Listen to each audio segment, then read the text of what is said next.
Salam, saudara-saudari terkasih dalam Kristus. Hari ini kita akan merenungkan sebuah tema yang luar biasa. Rahasia keberhasilan Abraham. Saya yakin tidak ada seorang pun di antara kita yang ingin hidupnya pas-pasan, gagal, atau tidak diberkati. Tentu tidak.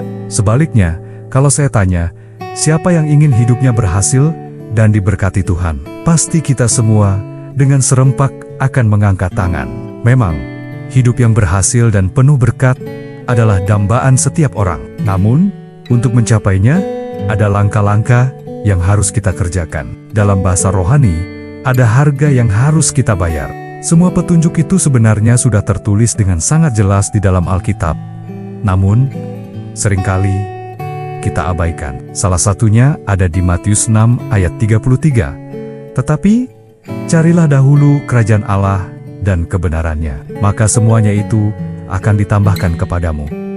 Seringkali kita menuntut Tuhan untuk memberkati kita, tapi kita sendiri lupa untuk mengutamakan kerajaan Allah. Kita sering tidak mau membayar harganya. Nah, mari kita belajar dari seorang tokoh iman yang luar biasa, yaitu Abraham. Abraham adalah contoh orang yang sangat berhasil dan diberkati Tuhan secara melimpah. Ia mengalami penggenapan janji Tuhan dalam hidupnya secara luar biasa. Bukan hanya diberkati, tapi Abraham juga menjadi berkat bagi bangsa-bangsa. Bahkan, Alkitab dalam Yakobus 2 ayat 23 menyatakan bahwa Abraham disebut sebagai sahabat Allah.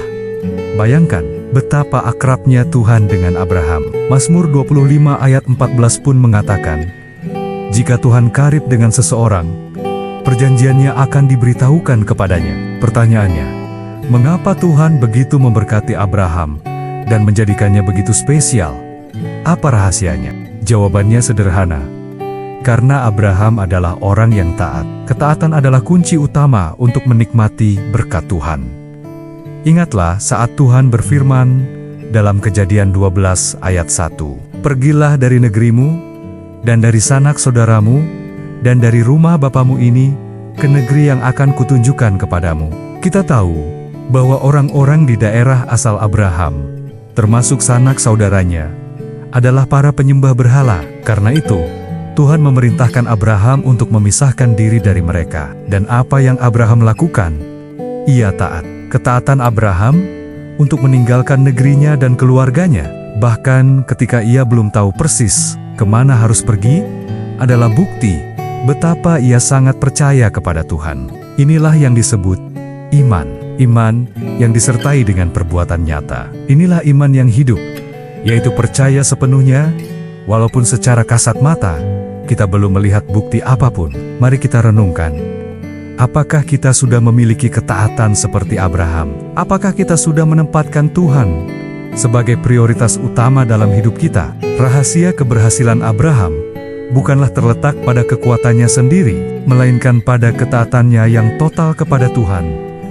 Ketika kita taat, Tuhan akan membuka jalan dan mencurahkan berkat yang tidak pernah kita bayangkan sebelumnya. Sama seperti janji Tuhan kepada Abraham dalam Kejadian 13 ayat 15. Sebab seluruh negeri yang kau lihat itu akan kuberikan kepadamu dan kepada keturunanmu untuk selama-lamanya. Janji ini juga berlaku bagi kita, anak-anaknya. Ketika kita berjalan dalam ketaatan dan iman, Tuhan akan memberikan warisan rohani yang kekal dan memberkati kita melampaui apa yang kita minta atau pikirkan. Mari kita mulai hari ini dengan komitmen baru untuk taat pada setiap firman-Nya, sekecil apapun itu. Jangan tunda lagi. Percayalah, saat kita melangkah dalam ketaatan, kita sedang berjalan menuju keberhasilan dan berkat sejati yang telah Tuhan sediakan. Selamat beraktivitas saudara-saudari. Tuhan Yesus senantiasa menolong dan memberkati kita semua. Amin. Terima kasih sudah menyimak. Jangan lupa untuk subscribe agar kita bisa terus bertumbuh bersama dalam firman Tuhan. Sampai jumpa.